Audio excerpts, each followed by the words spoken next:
I'm going to start with the transition. So we've been small talking. I know about all about his family, his occupation, what he does for fun, what motivates him, blah, blah, blah, blah, blah. Okay? So what all did Auburn let you know about tonight's appointment to training point? Everything. Awesome. Okay, so the purpose of tonight's appointment is training for Auburn. Everything I'm about to go over with you is exactly what Auburn's going to be doing here in the near future when I kick her out of the nest. And we always say let's start with your closest friends and family members because they're usually a little nicer to you. Okay? So as I walk through everything, the more questions you have for me, the better, because the more she hears me answer those questions, obviously the more equipped she'll be here in the future when she's running appointments by herself, being asked the same questions. Okay? Now, a lot of people sit through training appointments just like this and may see value in what it is that we do and choose to become clients of ours. You may choose to do the same thing as well. However, that's really not the purpose of tonight's appointment. Obviously, we wouldn't turn down your business, but if at the end of tonight you say, I'm good, you're not going to offend me or Auburn, okay? My main hope for this appointment is two things. One, for Auburn to see another valuable training appointment and to get better at doing what it is that we do.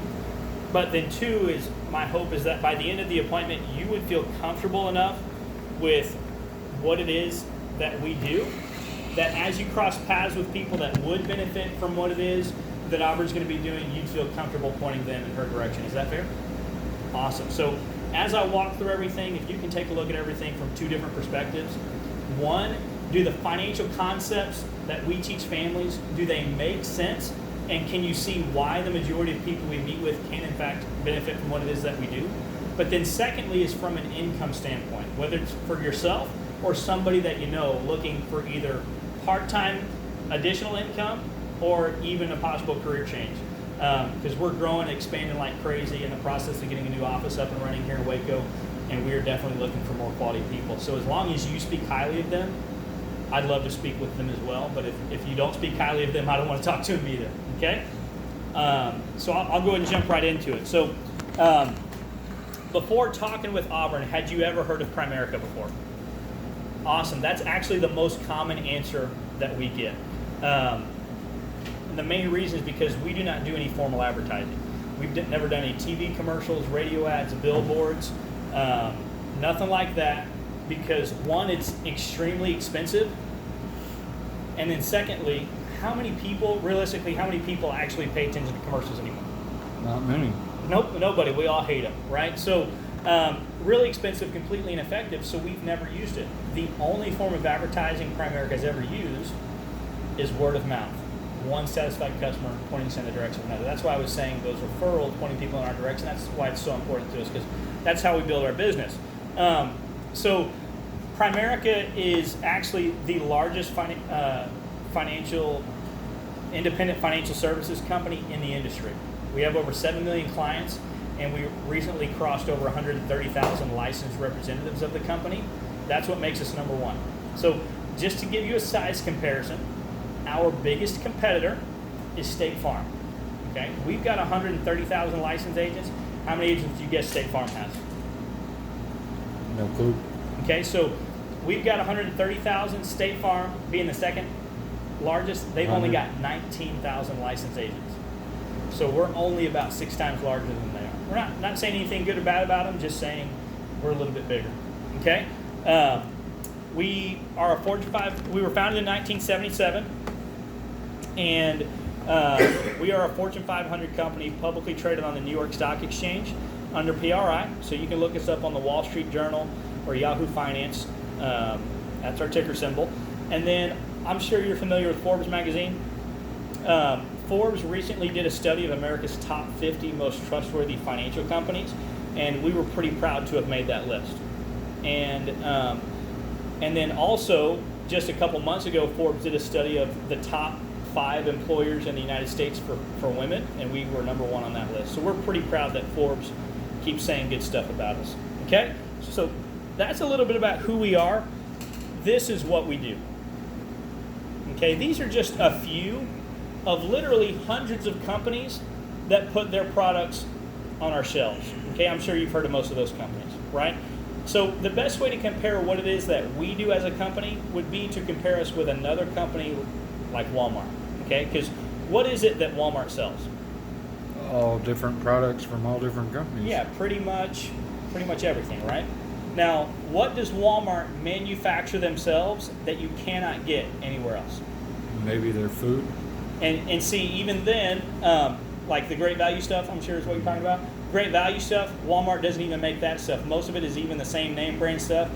They just put the Great Value label on it. So it's kind of a trick question because Walmart doesn't manufacture anything. Walmart is a distribution company, meaning everything they sell comes from other companies, right? Now, is it safe to say that all those other companies would like to keep their products on Walmart shelf? Yeah, And why is that? because everybody goes to Walmart. Exactly. Everybody shops at Walmart. If you've got something for sale, you might as well put it where everybody already goes, right? And what are the two main reasons everybody goes to Walmart? Convenience. Yeah, you can get everything you need in one And place, cost. right? And cost, low prices. And how is it that Walmart is able to keep their prices lower than their competitor? Bulk. Yeah, Buying bulk. they sell more of everybody's products than anybody else does, which gives them the leverage to go to those different companies like Dr. Pepper or Coca-Cola or Kellogg's or whoever and say, hey, if you want to keep your product on our shelves, you have to sell it to us for less than you do to anybody else. And so because they can buy it for less, they can turn around and sell it to us for less while still maintaining a profit. So what Walmart did in the consumer goods industry is exactly what Primerica has done in the financial services industry. Just like Walmart, we are a one-stop shop for everything a family needs financially. We work in the areas of auto and home insurance, life insurance, debt reduction, credit repair, savings for kids' college, savings for retirement. We have legal services, we have identity theft protection services, and actually later this year we'll also be handling mortgages for families. So literally anything a family needs financially, we are able to meet that need. And because we're the largest in the industry, just like Walmart is, we are able to get their products to our clients at the lowest rates possible. Okay? But not only that, being the largest also allows us to be extremely picky about not only whose products we sell, but which of their products we sell. Okay? Because when Art Williams founded our company in 1977, he founded our company on the principle of we will do what's right for our clients 100% of the time, no questions asked, which that's pretty cliche, right? But would you say nowadays most people do or do not trust financial companies? Most people don't. I would agree with you, right? Because all we ever see on the news is another financial company getting caught taking advantage of people, right? We never hear about a company doing good for people. All we hear about is the bad. And I think the way people get taken advantage of the most in financial services is, right or wrong, all financial products have at least 18 miles of fine print built into it, right? And how many people actually read the fine print? Almost nobody. Pretty much nobody, right? But what if we did try to read it? How You easy is couldn't. it to understand? Well, even if you could get through the legal jargon, you might not even be able to Exactly. see through the blur of the print, Exactly. And it's written that way on purpose, right? so that they can say they told you about it, whether you know Exactly. it or not. Right? We say that's not okay. We don't believe it's okay for people, for companies to take advantage of families. So for us to be willing to put someone's product on our shelves, they have to do two things. First, they have to be, our clients get lower rates than their clients do. Okay? And then secondly, they have to be willing to wipe out all the hidden negative fine print.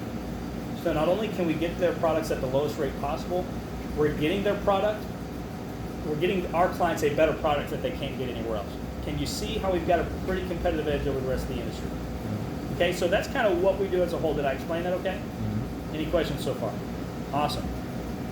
So that's how we do it, or that's kind of what we do as a whole. This is how we do it. Okay, this is from the U.S. Bureau of Labor Statistics. This is where they say the average American household's monthly income is going. Okay, 61% is going towards living expenses. That's food on the table, gas in the car, Starbucks coffee, the really important stuff in life, right? 38% is going towards taxes, debt, and insurance, which unfortunately that only leaves 1% to go towards savings.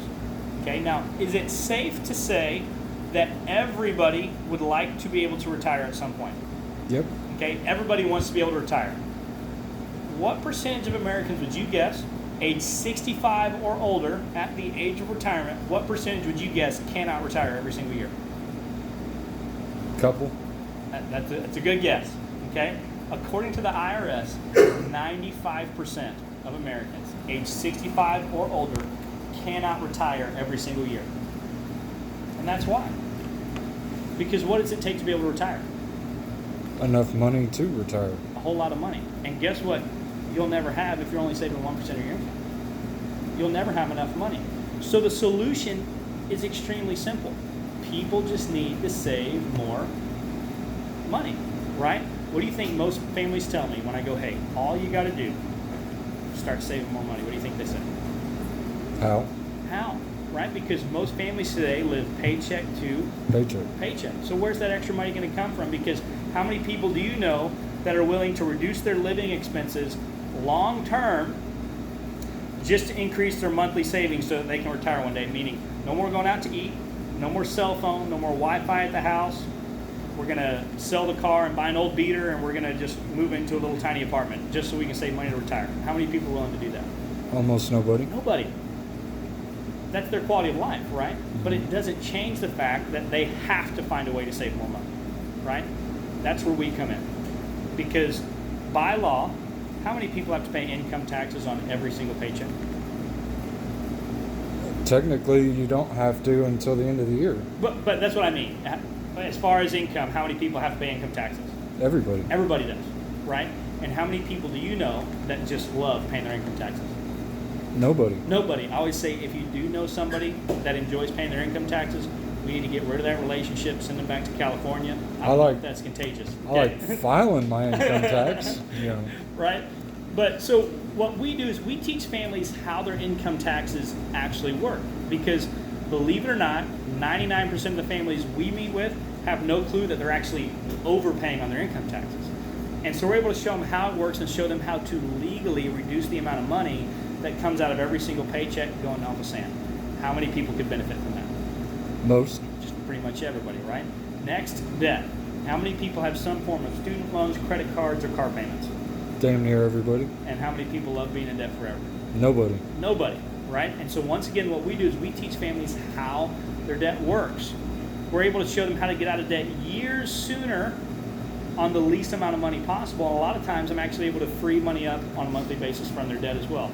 How many people would be okay with getting out of debt sooner on the least amount of money possible? Just about everybody. And then lastly, our insurance products. By law, how many people have to maintain auto insurance? Everybody who drives. Homeowners or renters insurance? Everybody who owns a home. And if you have a family that relies on your income, life insurance is pretty important too, Yeah. right? And how many people love paying those big premiums every month? Nobody. Nobody. We all hate it. But we still have to have it, right? That's where we say, let us be your Walmart. Let us get you the exact same products you already have to have, just at the lowest rates possible and without all the hidden fine print. I know it sounds redundant, but how many people could benefit from that? Everybody. Everybody. So the power of what we do is that just from teaching families how not to overpay on their income taxes, how to get out of debt sooner on the least amount of money possible, and shopping out their insurance products, on average with every single family I meet with, I'm able to free up anywhere between $200 and $900 a month. How many people could benefit from that? Everybody. Okay? Now, I do not stop there. Because what do you think most families would do if I said, hey, here's an extra $900 a month that they didn't have before? What do you think most families are going to do with that money? Figure out how to spend it. Yeah, it's going to land right back over here. You're going to get a bigger TV, a new car, right? Going out to eat every night of the week, still living paycheck to Paycheck. So I haven't helped them out at all. All I've done is given them an excuse to spend more money. So I do not stop there. I then say, what are your financial goals? Where is it that you would like to go financially? Maybe you do need a new vehicle. Or maybe you want to start saving to put a down payment on a house. Or maybe you want to start saving to help pay for your son's college. Or maybe there's a dream vacation you've always wanted to go on. Or maybe you want to retire someday. Or most likely, every single one of those things, right? And so then what we do is we put together a step-by-step financial game plan, teaching families how to reach every single one of their personal financial goals just by redirecting that money we freed up down to savings. So I'm able to drastically increase the amount of money they're saving each month without ever having to be the bad guy saying, no more going out to eat, no more cell phones, turn the air conditioner off during the summer just to save money. I don't have to do that. I can keep keep doing what you're doing. Enjoy your life. We will free money up on the back end. Out of 10 families, how many could benefit from a plan like that? 10. And if we did not charge them a penny to do it, how many could still benefit from it? All. All of them. And that's exactly how it works. We do not charge a penny to put a plan together for a family. Now don't worry, we're not professional visitors. Okay, we get paid incredibly well for what we do. It's just not from a fee that we charge our clients. Okay, so the way that we get paid, let's say you've got State Farm auto insurance and you're paying $200 a month for it. And I come in and I say, hey, if I can get you the exact same coverage you already have with State Farm, but with another A-plus top shelf rated company for less money, would you probably switch? Yeah. Okay, so we shop out the top 25 A-plus rated companies in every zip code, and we're able to pick whoever actually comes back with the lowest rate. So let's say I come back and a company says, we'll give you that exact same coverage, but instead of $200 a month, with us it's going to be $130 a month. Would you probably switch? Yeah. Absolutely. So you are now sending a smaller check to the new company. That new company pays me for bringing them a new client. That way you don't have to pay me for anything. And that's how it works with every single one of our products. We just identify which areas we can actually improve on. The families send smaller checks to new companies for the same products they already had. The new companies pay us so the families don't have to. Did I explain that okay? Mm-hmm. Awesome. So kind of my story, the way that I ended up here, I was actually a client first. I was not looking for a new job. I was not looking for Primerica. A friend of mine actually referred me to a guy named Dave, and he actually met with me and my wife literally the weekend after we got married. Perfect timing, okay? And while sitting with us, he freed up over $300 a month just from our income taxes. He showed us how to get out of debt within 4 years and saved us over $400 a month just from our debt. Before meeting with him, we were on track to be debt-free by like 2027. That was a pretty big deal. And then he shopped out our auto insurance and saved us $90 a month there. So basically, all together, he put $800 a month back in my pocket. And it blew my mind. I was extremely grateful for it. And I said, I'm going to refer everybody I know to you. All the people that I care about deserve to learn the same things you just showed me.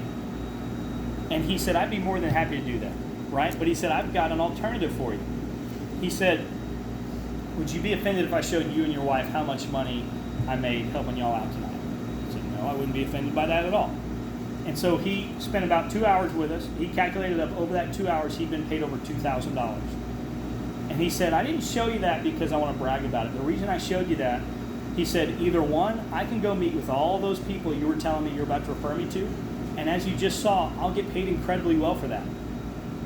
He said, or he said, I don't know if you love what you're doing currently for work, but if I could take you with me and teach you how to show families the exact same things I just showed you and your wife, show you how to make an extra $1,000 to $2,000 a month part-time in addition to whatever it is you're already doing full-time, is that a conversation you might be open to having? Yeah. Well, at the time, I was filling vending machines for a living, making $9 an hour. Like I said, I had just gotten married the week before, and my wife was making $50,000 a year on her own, managing a neurosurgical practice. So I was really feeling like the man of the house, making $9 an hour. And we had been talking about finding a way for us to be able to swap roles because we wanted her to be a stay-at-home mom when we started having kids. And so when he showed me that, I go, he just made more money in 2 hours than I make in an entire month. Yes, I would absolutely be open to having that conversation. And so I started working with him part-time, 2 nights a week, and I did that for an entire year and fell in love with what we do. and started making money and decided to make a career out of it. And so that's kind of, I always just like to tell people kind of how I ended up where I am today. I didn't have any background in finance. Somebody taught me along the way, and so that's just kind of how I ended up here. So one of the biggest forms of education that we give our clients, after I erase all my ugly artwork,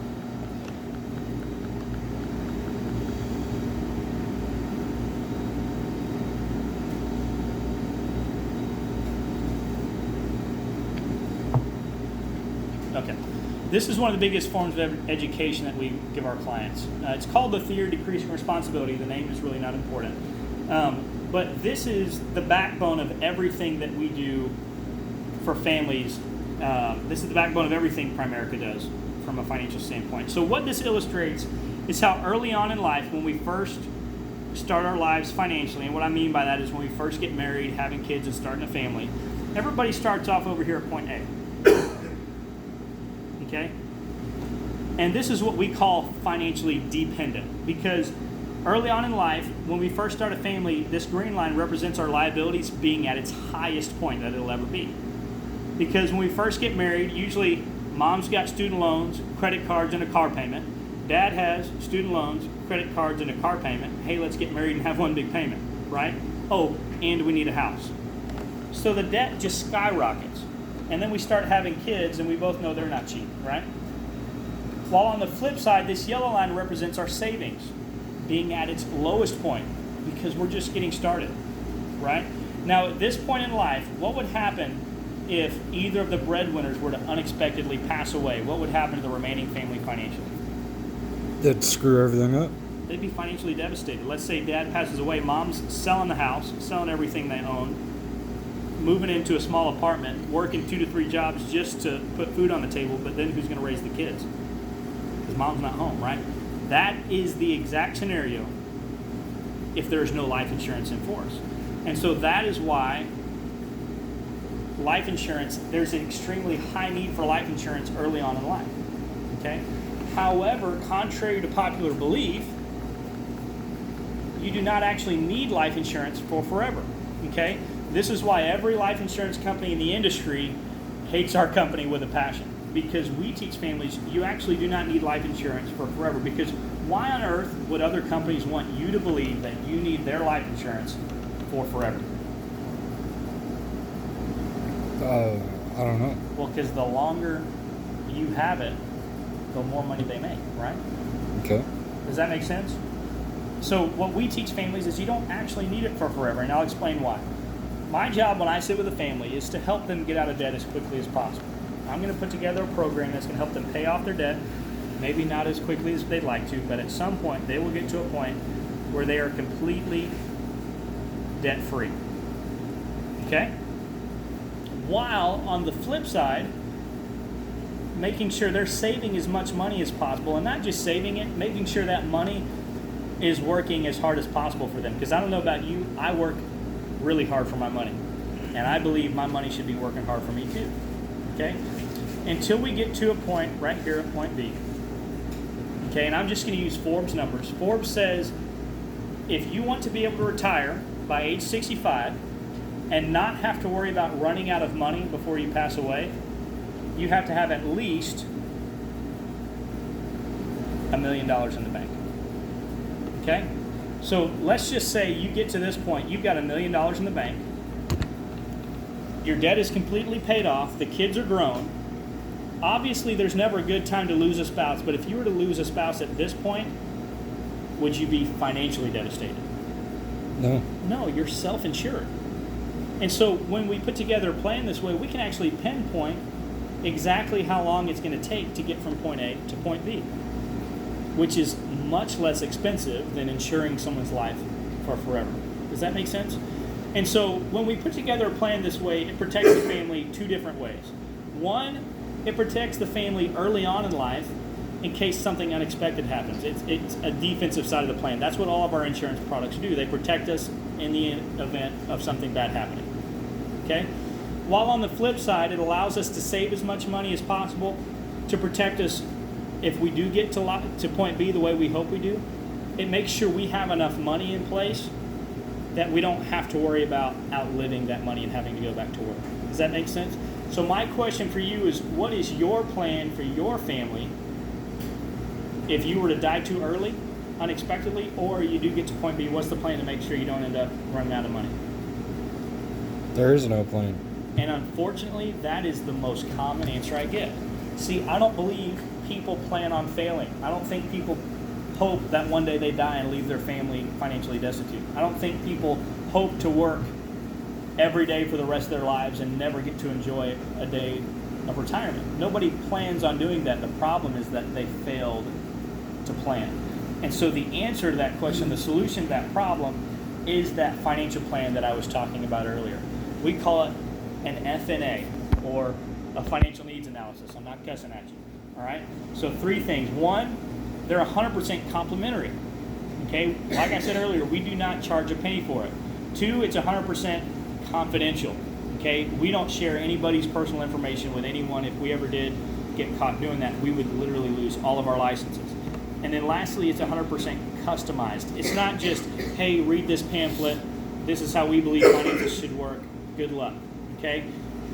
It is, where are you at today and where is it that you want to go? And so through the plan, we address savings, making sure we're saving enough money to achieve the goals that we're trying to achieve.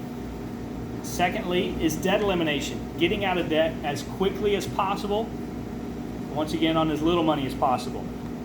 Third, income protection, which is what we believe is the correct name for life insurance, because, for example, auto insurance replaces the vehicle, right? Homeowners insurance replaces the home or the value of the things in the home. Life insurance, you can't replace someone's life. When it's used properly, it's designed to replace the income of the deceased. So making sure there's proper income protection in place.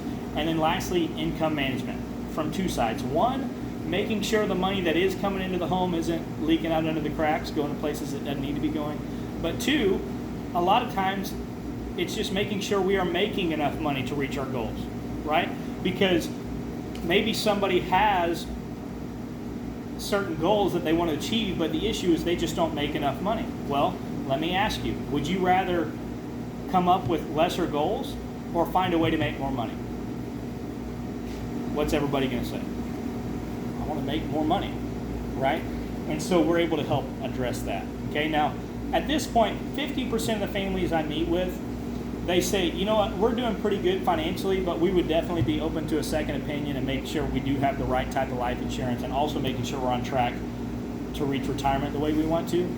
But then the other 50% of people that I meet with, they say, honestly, we are not doing well financially and we feel that we could benefit from the full plan. So of the 2, which would you say y'all would probably most likely be on? No clue. Would probably the full plan? Probably. Awesome. So at this point, that's the end of the training presentation. Thank you for being willing to help Auburn out with training. And I want to be respectful of your time. I know she probably told you a 30, 45 minutes as far as training goes. So training is over. That's what Auburn's gotten herself into. Now moving forward, the next step, I've got a data gathering packet that I would need to go through. And it would take me maybe 20 minutes to get through that information, just to get the information I need for me to input the plan. So it's up to you. I'm prepared. We can go ahead and move on and go ahead and knock that out now.